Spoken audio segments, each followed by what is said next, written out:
I'm going to be talking informally, anecdotally, about a whole bunch of things. And I don't know how many people have seen the movie Gone with the Wind.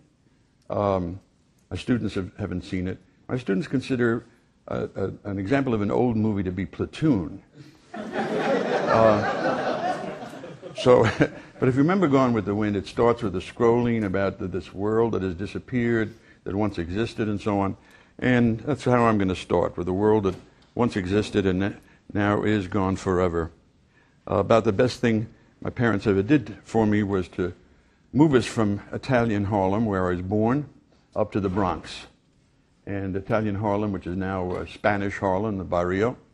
Who knows, if I'd stayed there, would have wound up maybe like some of my cousins selling cartons of cigarettes that fell off trucks. But moving up to the Bronx, that was a world that has disappeared. It had a population then, as it does now, of about 1 million, and by census there were 500,000 Jews. I think people outside of New York City don't know what it means to have one. And that wasn't even Brooklyn, with 1.5 million Jews. Or Manhattan had more Jews. It was a very Jewish city. I was raised among the Jews, and it made a very big difference in my life. Among other things, I went to the Bronx High School of Science. There are still 3 high schools in New York that you get into by examination, and thankfully they have not given in to affirmative action. There's Bronx Science, Stuyvesant High School, and in Brooklyn, which is a different world I don't know anything about, Brooklyn Poly. Bronx High School of Science, again, they were at that time they were almost all Jews. There were a few Gentiles like myself. In my neighborhood, there were a handful of Gentiles. There were mainly Irish kids who went to the parochial school, and they were the tough guys because they could actually get into fights and use their fists. And they intimidated the Jews and me and everybody else. But they didn't wind up very well. So at Bronx Science, that made a very big difference. I don't go to reunions of my high school. I'm listed, for instance, as a contributing editor of the Journal of Libertarian Studies. One of the fellows who graduated with me, Joe Lelyveld, became executive editor of the New York Times. So I avoid high school reunions. But at the Bronx Science, a number of things. First of all, to be among these real smart kids. By the way, there's still examinations for those schools, but now in Bronx Science they're almost all Orientals. And as for the Bronx itself, whites altogether, mainly Italians, but whites altogether are the 3rd largest ethnic group in the Bronx. So that's a different world also. Now, at Bronx Science, I met George Reisman. I'm not saying this ranks with, Cobden meeting Bright or Marx meeting Engels. But it made a certain difference. We formed a free enterprise group. But now the kids were all Jewish and pretty bright, but the great majority of students were leftists. There were some commies there. That is, the children of commies. Sally Belfridge was a child of one of the leading British communists, leaders of the British Communist Party. Robert Williamson was the son of one of the 11 top communists put on trial under the Smith Act. I.F. Stone, one of his sons, was there. So there's a definite leftist tendency. I remember that Debbie Weinstein went around collecting money for the defense of the Rosenbergs. Now, that had to have been a rather rare occurrence in American high schools at that time. She didn't do too badly. But George and I, and George will tell you tomorrow how we met, a rather one-sided and distorted interpretation. But we formed a free enterprise group and started making a limited number of converts.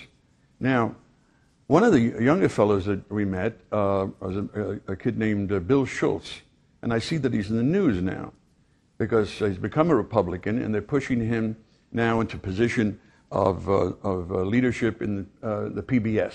You know, the Republicans are going to try to take over public broadcasting. And so he had an interview, and he talked about Bronx science, and he said that oddly enough, we had this free enterprise conservative libertarian group there. Schultz went on to become, I think, the editor of the Reader's Digest, which was not improved with his leadership.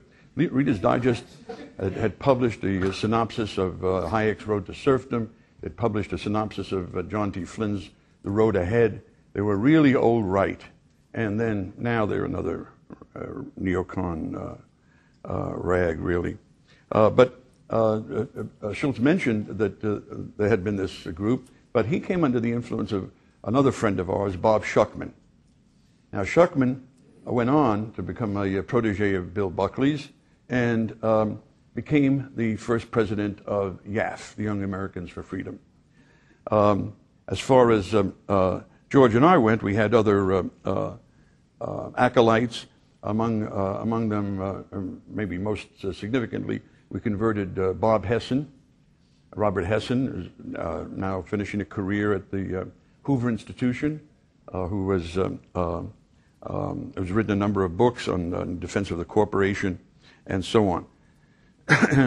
Now, one thing that will maybe surprise some people, while we were free enterprise, private property, against militarism, but we were also supporters of Senator Joe McCarthy. George delivered a notorious speech on behalf of Roy Cohn at a famous dinner in New York, which I think he maybe will give you an excerpt of tomorrow. Let me explain what this McCarthy thing was about. McCarthy, of course, nowadays is, you may well have been taught this by your teachers. He ranks not only, let alone with fascist dictators, is another Pol Pot, and one of the worst people who ever lived. There was a reign of terror under McCarthy, and so on. A bunch of nonsense. The impetus behind the McCarthy movement was this. This was 1950 when McCarthy started, and it was only 10 years less than since there had been an anti-war isolationist movement called America First. And they had been subjected to the worst smears in American history. All of the administration, all of the so-called liberal media painted them as Nazis. One of them, for instance, was the political correspondent of the New York Daily News, which was an isolationist right-wing paper at the time. And at a press conference in Washington, Roosevelt went over to him, I don't know, wheeled himself over or something, and or called him over, and gave him an Iron Cross for service to the Reich. I mean, here's an American reporter who's being humiliated this way by the President of the United States. What is he going to do? Well, I mean, you know, another Nazi, so-called, just because he was anti-war and isolationist.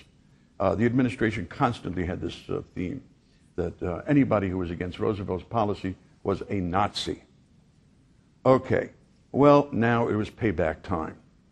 And all of these people, like John T. Flynn, and Murray was kind of the tail end of the thing, were able to get back to these people that called them Nazis. Because, in fact, the Roosevelt administration was riddled with communists. The Undersecretary of the Treasury who committed suicide, Harry Dexter White, was a communist agent. Lachlan Curry, who had access to the White House, communist agent. Alger Hiss, of course. There's evidence that Harry Hopkins was considered by the Soviets an agent of influence. Now, if that didn't make your spine tingle, I don't know what I could possibly say to horrify and terrify you. Harry Hopkins lived in the White House. He was Roosevelt's closest confidant. He was to Roosevelt as Colonel House had been to Woodrow Wilson. Harry Hopkins was a great friend of Eleanor's and so on. And I say there's evidence now from the Soviet archives that the Soviets considered him an agent of influence. So, now, Joe McCarthy, over the top, of course he was over the top. George Marshall was not a communist agent, and so on. but there certainly had been communists. And it was for what McCarthy stood for, which was a great counterattack to what had been done to us by the left. So we had this group at Bronx Science, surrounded by leftists, but I would say we sort of held our own. There was one time, I don't know if George remembers, which I think is very funny. See, we were on a McCarthyist phase. So in the great auditorium there, the old building at Bronx Science, there were the flags of the major nations of the United Nations. Remember, George? And then the principal was Dr. Lamb, and George and I went over to him, and we pointed out that the Soviet flag was there also. And we said, we don't think that should be there. And just these college administrators, totally scared wimps, give in to any, black takeover of the administration bill. He gave in to us and took down the Soviet flag. I mean, what we could have done if he hadn't done it, I don't know.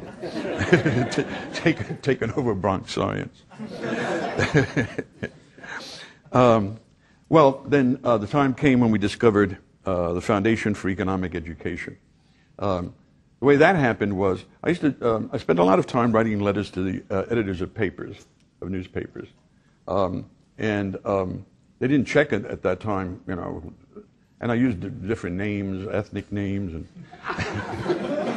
whatever, try to make a point. But I sent under my own name. I sent in a letter to a small magazine that was called USA Today. USA. It was a little conservative pocket-sized magazine. And they had written an article saying that the capitalists own the means of production and they do very well by the people. And by that time, George had introduced me to Mises. And somewhere Mises says something to the effect that someone who owns property is the person who disposes of property. And in a capitalist system, it's the consumers, by their buying and abstention from buying, who dispose of property. So I sent in a letter saying that according to Ludwig and Mises, it's really the consumers who own the factories and other property in the U.S. Total garbage, of course. But nonetheless, they published it, and somebody at Fee in Irvington noticed it, and I got a letter from them. By the way, Foundation for Economic Education is located in Irvington, New York, in a gorgeous house. It was founded in 1947 or so by Leonard Read. And they had a very big influence for a long time. They're the first people who published Bastiat in the U.S., for instance. And to give you an idea of what that sort of thing means, we have a friend, Henri Lepage, who's a fine free market man, active in France and in Europe. And he said he had never heard of Bastiat in all of his education, including higher education, until he came to the U.S. and saw Bastiat's The Law, published by Fee. Well, anyway, Fee was, as I've written elsewhere, the Gibraltar of liberty, and has been for 50 years. It's still in existence. And a friend of ours, friend of the Institute's, Dr. Richard Ebelink, now runs it with his wife, Dr. Anna Ebelink. They're doing a very good job. I was up there a few months ago. So George and I went up there, and we met the old crowd, starting with Leonard Read and Bettina Bean, as she was at the time, Bettina Bean Graves, Baldy Harper. Baldy Harper was the founder of IHS. And his name actually was F.A. Harper. And he was called Baldy Harper, not because he was bald, but he had a brother who was bald. And for some reason, he was called Baldy Harper. So this is a guy who founded the Institute for Humane Studies, is what we're talking about. Henry Hazlitt, who was associated with them, and we met up there. And then one time, George and I were invited to their annual Board of Trustees meeting. I didn't come from a very affluent background in the Bronx. I guess I had a suit of some kind. Anyway, we met them downtown and in front of the Waldorf. There was the head of the head of DuPont? No, Jasper Crane, one of the vice presidents, the heads of big corporations and so on, and we were driven up there to make a little speech. Hard for you to believe, perhaps, but George Reisman and I were poster boys for free enterprise and for the Foundation for Economic Education. It was a long time ago. Now, through fee, we were then afforded an invitation to the Mises seminar at NYU, and that made a hell of a lot of difference. I might say George was already familiar with Mises. He had read Socialism, introduced me to socialism. I was a big anti-communist because I read the Hearst Press, and also I'd read the Road to Serfdom. I'd heard about this guy Hayek. Somebody finally corrected me, who'd written that. But George introduced me to Mises, and George, well, I guess it's been going on for a long time now, was so involved in, I don't want to say obsessed, because there's nothing wrong about it at all, but he was so involved with economics. For a long time, he carried around a book called The State in Relation to Labor by Stanley Jevons, which I looked at, and Stanley Jevons was one of the founders of the marginalist revolution, which has to be one of the dullest things that I've even looked at. The idea of carrying it around. But George had to read and absorb and debate with every sentence in this book. This is the way he handled economics. I'm talking about when he was 16, by the way, at the time. So we went down to the Mises seminar, and as I say, that made a tremendous amount of difference. The first night we met Murray, and we went out to have a bite afterwards, as I remember. I don't know if George's memory is the same, but I'm pretty sure this is what happened. Well, Murray obviously was somebody very different. This was a different sort of person than we were used to meeting, different even from the fee types. For one thing, he had a kind of wicked, sly sense of humor. What do you think of Mises, Murray? Well, no doubt the greatest economist of the century, one of the greatest economists of all time. But politically speaking, Murray said, some of us consider him part of the non-communist left.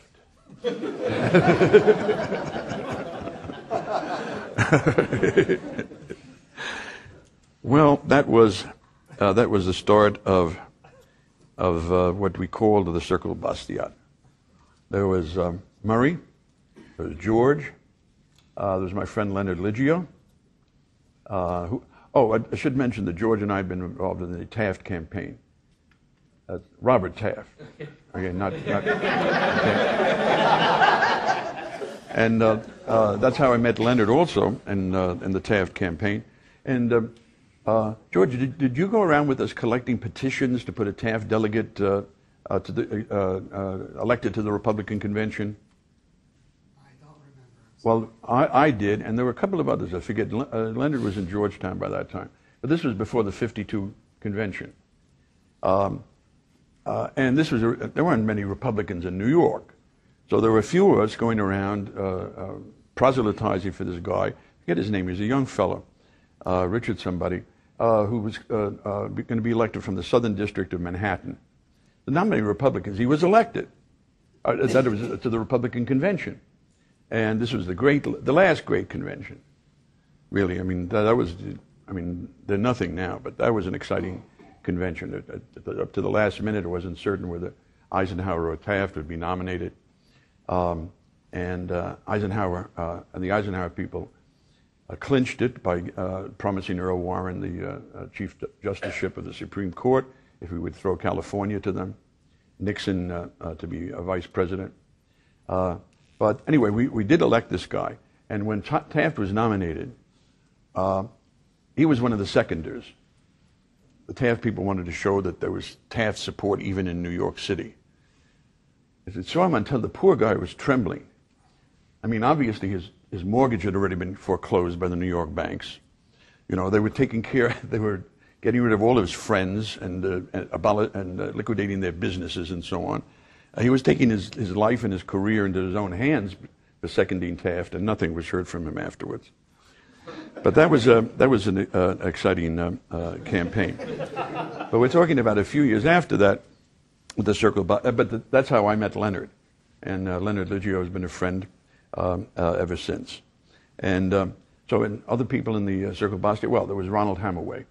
Now Ron was an old friend of George's, but Ron had liberal tendencies. I think George pretty much converted him, then introduced Ron to Murray and so on, and that settled it. There was Bob Hessen. There were a few other people. There was Fred Preisinger.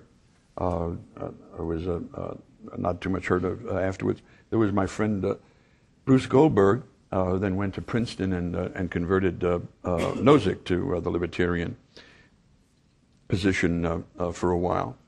And anyway, this went on for a number of years, until people left. I went to grad school in '59, but this went on for a number of years. This Circle Bastiat. We would meet quite often, always in Murray's apartment, and then we would maybe we'd go to a movie. There'd be incessant conversation. Murray had this magnificent library, and he just had read more than anybody had ever met up until that time, except maybe for Mises.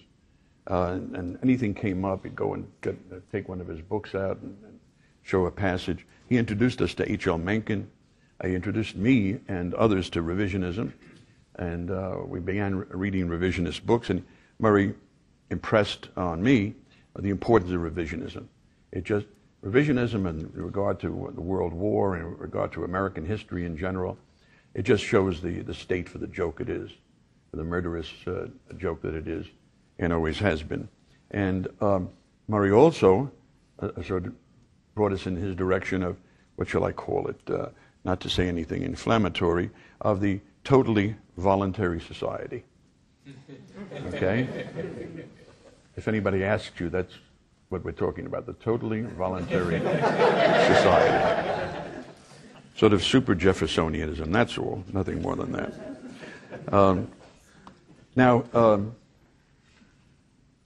This was one of the most enjoyable times of my life, and I think of others as well, these times. And first of all, there was the total hospitality and generosity of the Rothbards. Joey would very often make special snacks for us. We were having drinks all the time.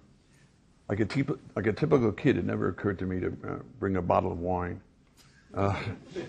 Just sort of accepting their generosity at face value, but it was always totally open-handed. And we did. We went to movies sometimes. Played board games. Board games that most of us liked most were games that involved taking over the world. There's a game called Risk, for instance, which maybe still played. I don't know.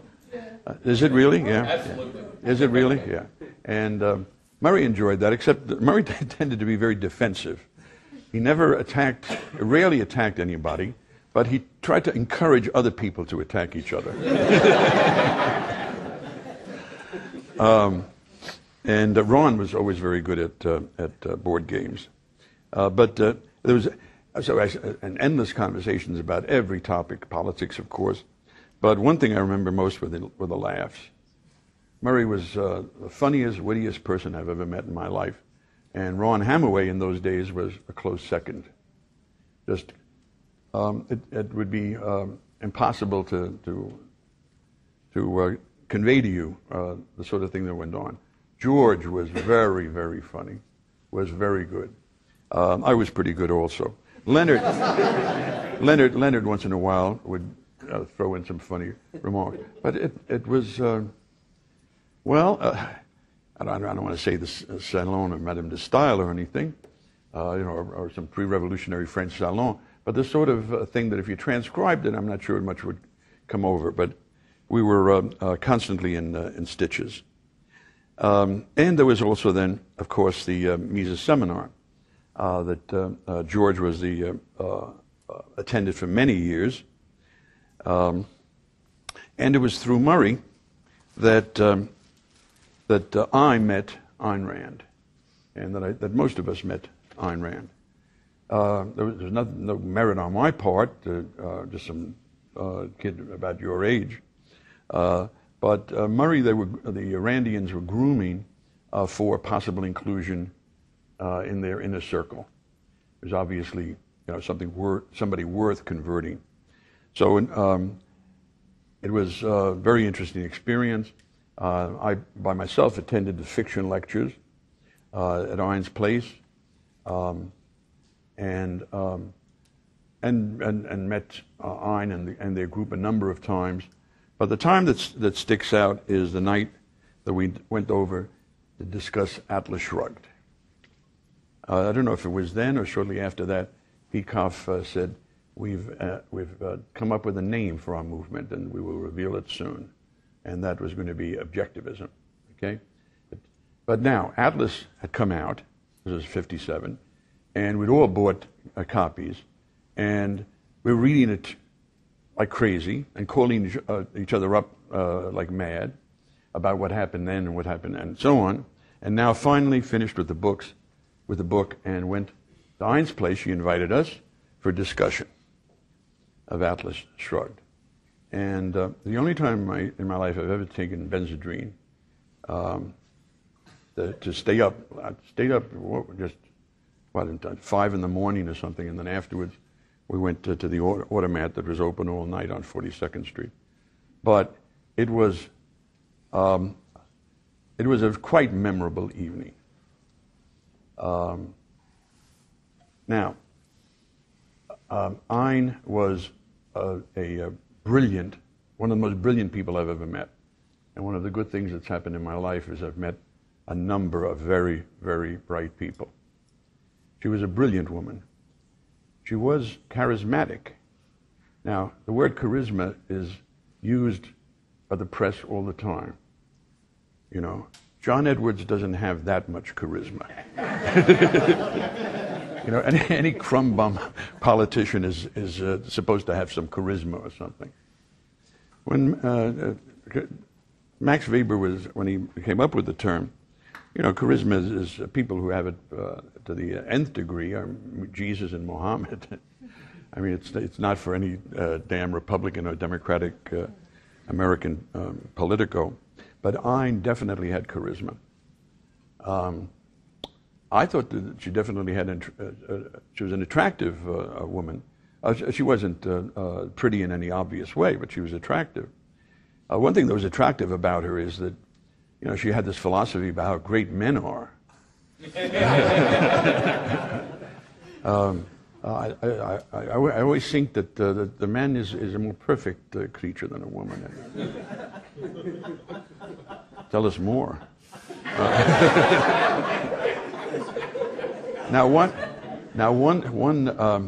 To my mind, engaging and endearing thing about her is that she enjoyed flattery. You know, when she died, at Inquiry magazine, I commissioned an obituary by Roy Childs that was the best obituary that I saw of her. You know, she came to America penniless. She had menial jobs. She worked as a wardrobe consultant in Hollywood. She kept writing. She finished Fountainhead and sent it to 17 publishers who turned it down until Bob's Merrill in Indianapolis finally published it. 17 publishers turned it down. Altogether, she wrote what she wanted to write. She became a millionaire. She became famous. She had followers. She crafted a philosophy that attracted thousands and thousands, maybe tens of thousands of people. And you know, she died. Maybe not a happy woman, but certainly she'd achieved a great, great deal in her life, and I will always respect her. And Roy sums it up in his obituary. However, by that time, at first she was good friends with people like Leonard Read, with Henry Hazlitt, with Rose Wilder Lane, Isabel Patterson, and so on. But by that time, she'd accumulated some of these Canadians. I have nothing against Canadians. I live across the border from them. They're wonderful people, actually probably too wonderful. But anyway, these were not typical Canadians. The Brandons, as they call themselves, Nathaniel and Barbara, and Peikoff, and then some others also. And I can't help but think that that was a kind of downfall for her. In other words, she was not then in contact with people who were her equal or whom she could respect in a normal way. These were worshippers of her. And Nathaniel Brandon especially. Now, so we fell under their spell as well as her spell. But, you know, Lord Acton said of Edmund Burke, you know, the political philosopher, that men have made reputations out of crumbs that fell from Burke's table. And Peikoff and the Brandons and so on and those types, that's what I think about them, that they made reputations out of crumbs that fell from Ayn's table. She was the creator. They were the, second raters or hangers on, whatever they call them. And that led then for difficulties that George is going to be talking about, I think, tomorrow, between Murray Rothbard on the one hand and Rand and the circle of hers. A major bone of contention was that Joey Rothbard was a practicing, believing Christian. And if Murray was to be initiated into this inner circle, he could not be married to a Christian. I remember, so Joey, like the good soldier she was, we went one time downtown, to Columbia. Ernest Nagel was giving a lecture on atheism, so she sat through that. Her Christianity was based on faith. It wasn't going to be shaken by anything that some philosopher like Nagel had to say. So Joey remained a Christian, and Murray, irrationally, insanely, neurotically, remained in love with his wife.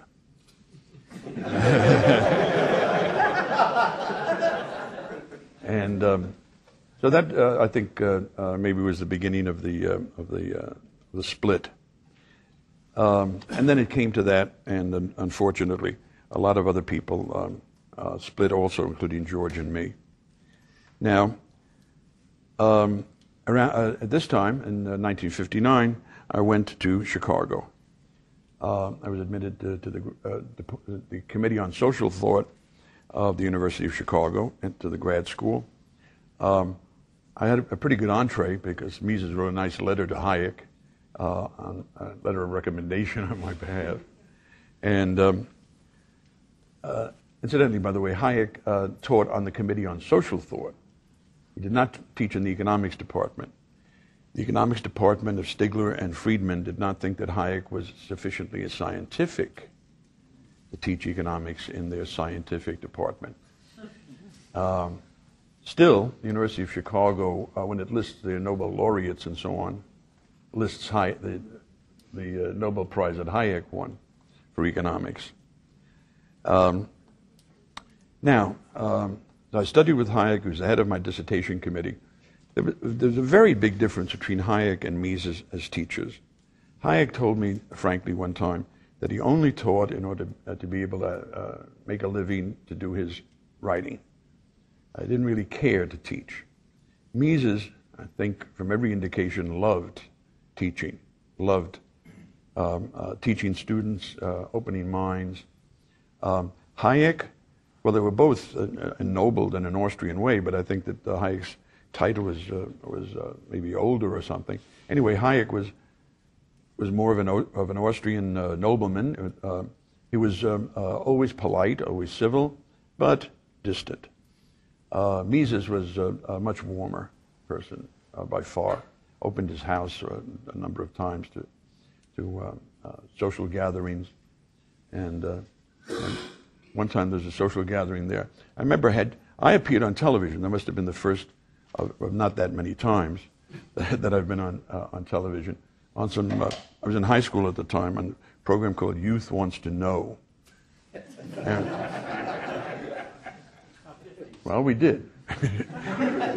And the editor, or some publisher of the New York Times, Sulzberger, I think, was there being questioned. And the head of the history department at Bronx Science had selected me. And I said, if you're in favor of human freedom, how could you be in favor of a slave army? A conscript army, an army based on conscription. And he said, well, what about the Revolutionary Minutemen? I don't know, some nonsense. When I went back to Bronx Science, they weren't too happy. There was live TV in those days. But anyway, from that TV appearance, the first time my name was ever in one of those, name plates that you get at conferences and so on. So I brought it along as a souvenir, put it in the closet with my coat, and then when the time came for us all to leave, Mises was handing out coats. He held up my name. Who does this belong to? That is my nameplate that said Ralph Raico. It was a mild joke, but it was a better joke than Hayek ever made.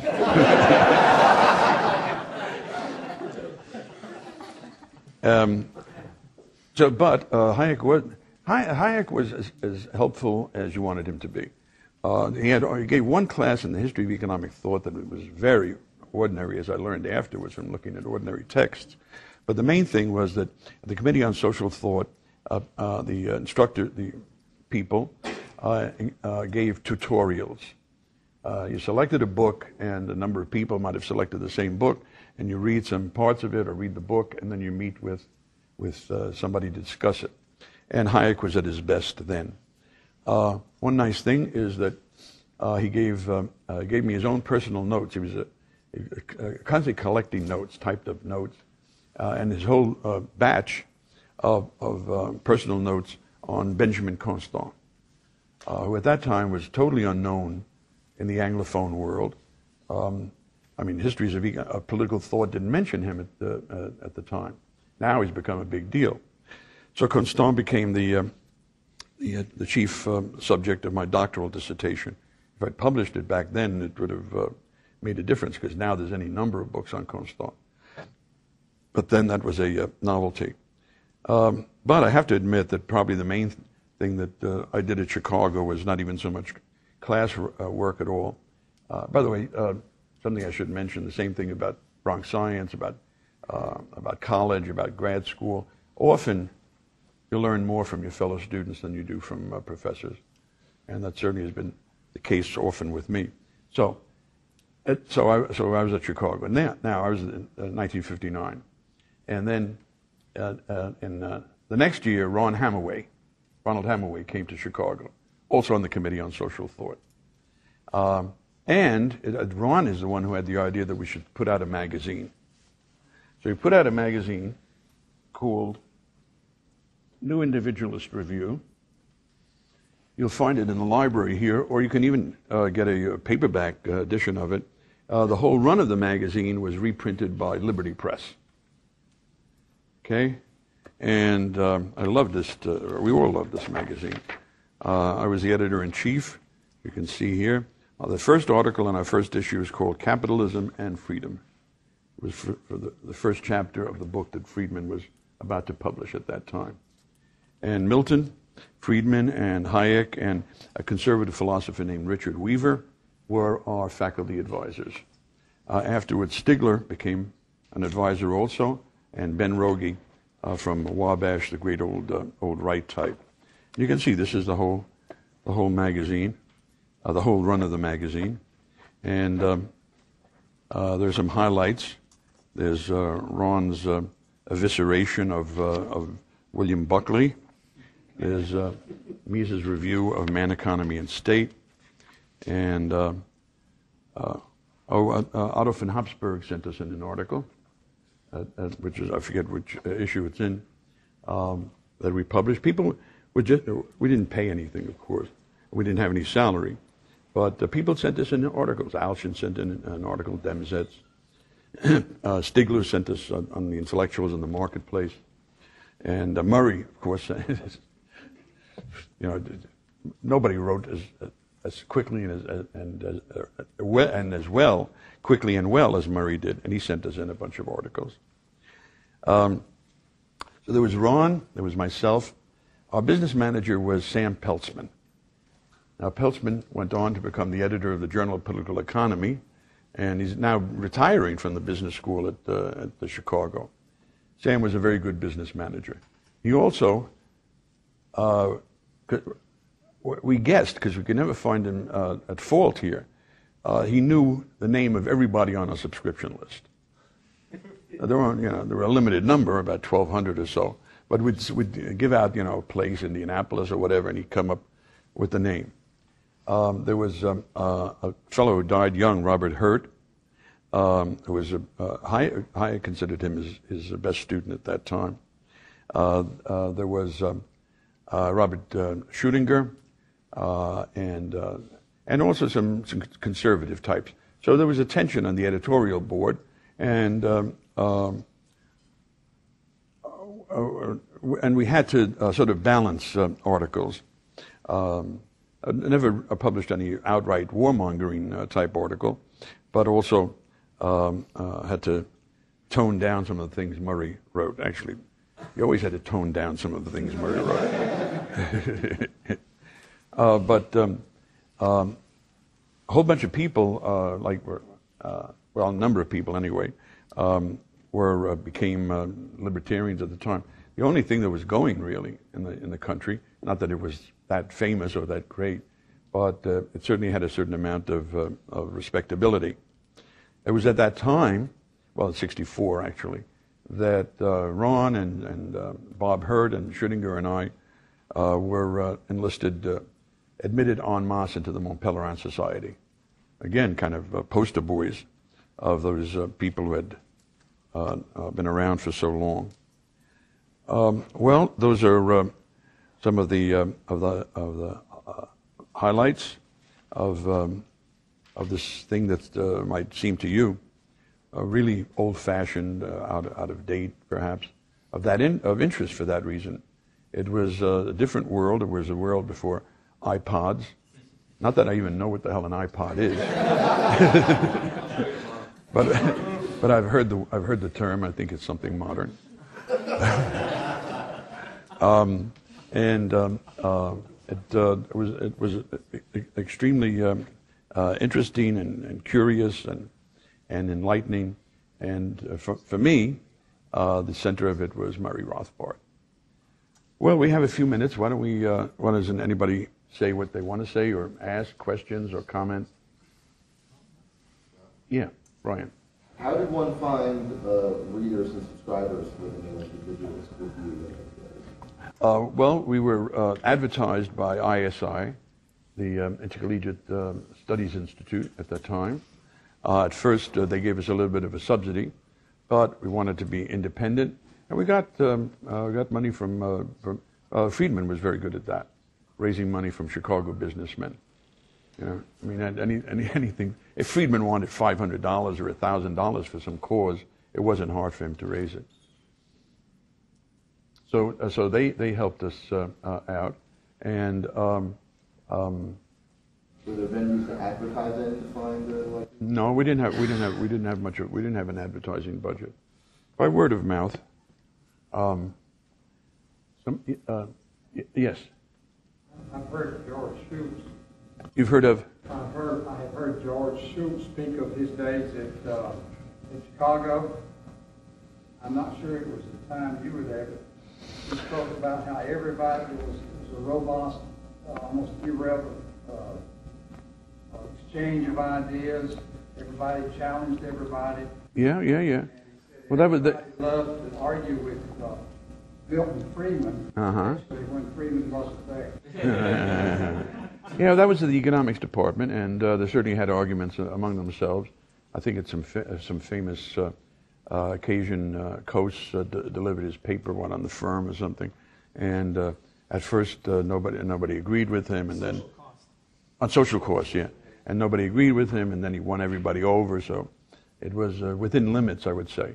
It was an intellectually robust and active place, but there were limits. Austrians were off limits. Right. Question. You mentioned that Mises reviewed Man Economy and State. How did he like it? How did he like it? Was his review positive? Yeah, he liked it fine. Yeah, I think it was probably the best review that it got, yeah. Ralph, you ended your narrative around 1965 or so. Would you Well, care to share anything? No, well, Subsequent decades? no, well, I mean, I'm talking about the memories of the circle Bastiat and Murray and Hayek. Of course, I knew Murray until the end of his life. Hayek, I didn't really keep in touch with. The first summer he went and started teaching in Freiburg. I went. Bruce Goldberg and I went there, and we attended his course at Freiburg, but not really kept in touch. With Mises, on and off, but of course with Murray, pretty constantly, and we attended I and other and Ron and other people who had been admitted to the MPS attended Montpellier meetings, so we met all these people, Bruno Leone, and many of them, all of the old timers. But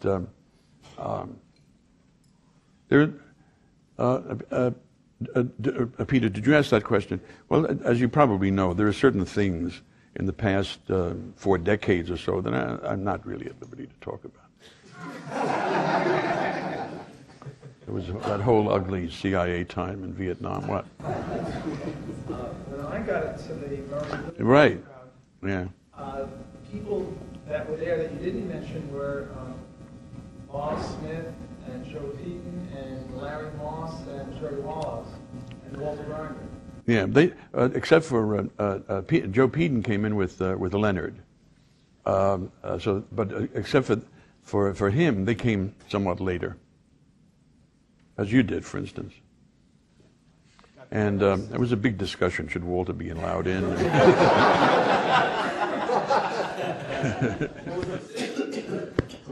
got there around 66. What? I got there around 66. Yeah. Okay.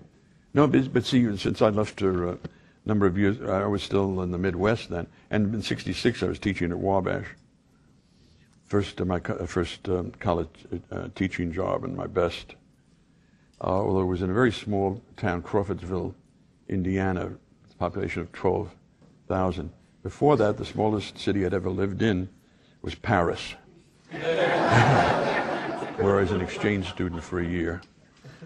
And being in a small Midwestern town, I was telling some other people about this before, was a cultural shock. And I'm sure things have changed now. In those days in Crawfordsville, Indiana, you could only purchase olive oil in a pharmacy. Because it was considered a medicine, it was used for earaches. There were an enormous number of churches in this town. I think there was a Catholic church, but there every possible Protestant denomination. But the students were really very good, and it's still a very good school. And Ben Rogie was a great guy. Real old right type. By the way, at that time, he was the main advisor to Pierre Goodrich, who was in the process of founding the Liberty Fund. And I met Pierre Goodrich also, which, by the way, nobody at the Liberty Fund has ever done.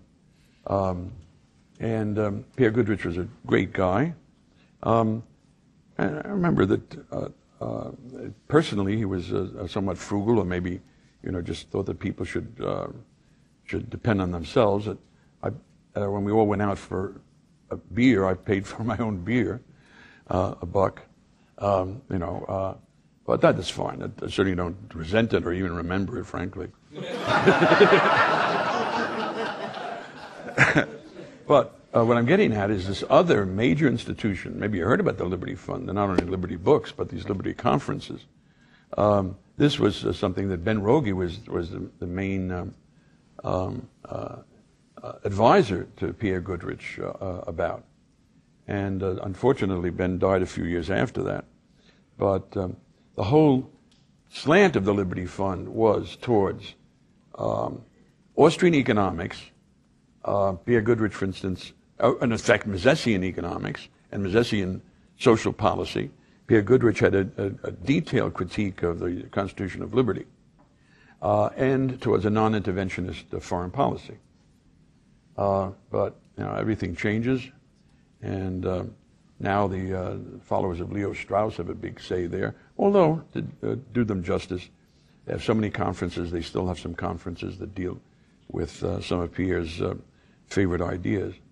Ralph, Jeff and I were discussing this earlier. Do you recall about Pierre Goodrich, how voluntary was he? How much in the voluntary direction? I don't know what you mean. No. What? Oh, so it's a totally voluntary society. No, I'm afraid. I think that I don't want to say I'm afraid. I think that he believed in constitutional government in the original sense of the founders. Which of good luck.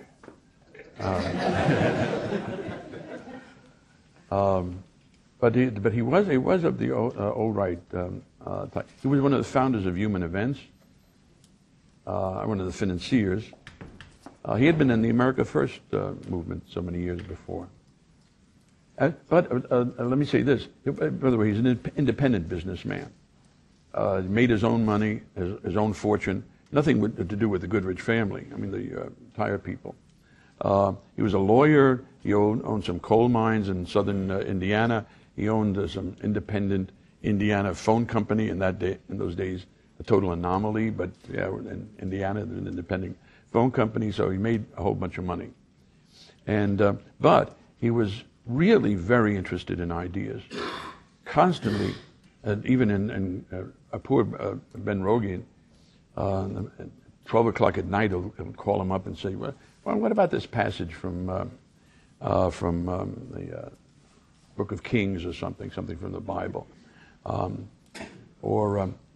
He set up, he was going to leave a lot of money to Wabash on the condition that they become a free enterprise college. But, I mean, that's not what the school was for. So they declined, but he did give them money. And he built a very nice big room, a small school, so the whole faculty could meet there. And on the wall, all the great, to his mind, the great molders of human thought from ancient times, and then Jesus Christ is there, and then it ends with Adam Smith. There's not a cross there, but it's significant, the juxtaposition of those two names, of Jesus Christ and Adam Smith, and then all the great philosophers and thinkers in between. And he collected a personal library that included many of those people. He was constantly reading. He was the opposite of any kind of organization man in business. He really was an original. I don't know what went wrong, but there seemed to be originals in those days that nowadays you don't find anymore. People like Ayn or Mencken or Isabel Patterson. Yeah? There's one behind you. Someone behind me? Doing what? While you were in Chicago, did you ever see Hayek take on Friedman on the issue of floating exchange rates? Did anyone ever take him on that issue? If I could, I blanked it out of my mind. I was telling somebody before, these early meetings of the Nontolerant Society that we went to in the early 60s, that's what they constantly discussed. I still have no idea what it means. Floating versus fixed exchange rates. I mean, who could possibly be interested in something?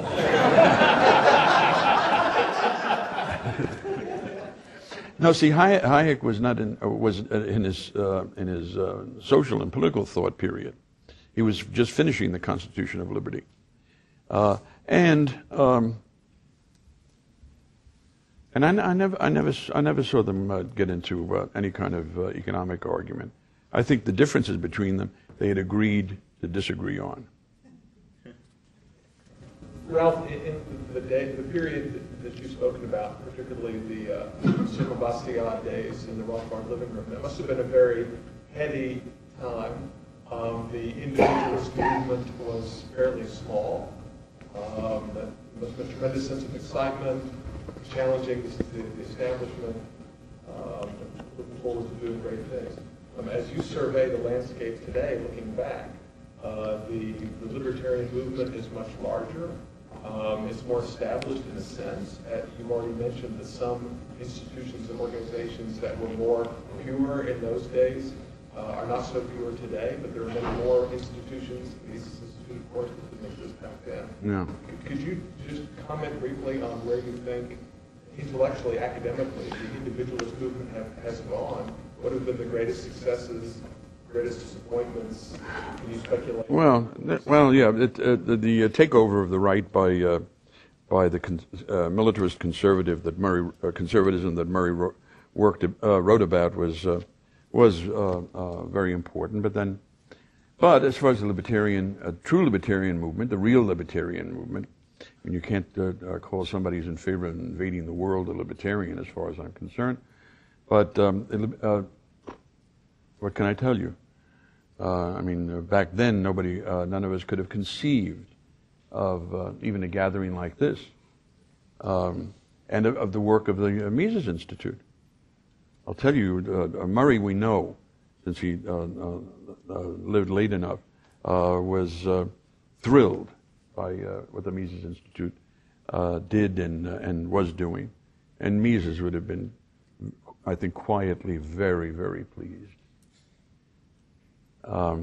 So in that way, yeah, and it goes on, and Murray was an optimist. I don't know. I don't know to what extent that's justified, but it goes on, and short of some awful thing like a war and the clampdown of a dictatorship on the U.S., which is virtually going to happen if there's some really terrible nuclear terrorist attack or something. It's going to be martial law, and probably some of the people in this room will be arrested. I'm not saying that they shouldn't be.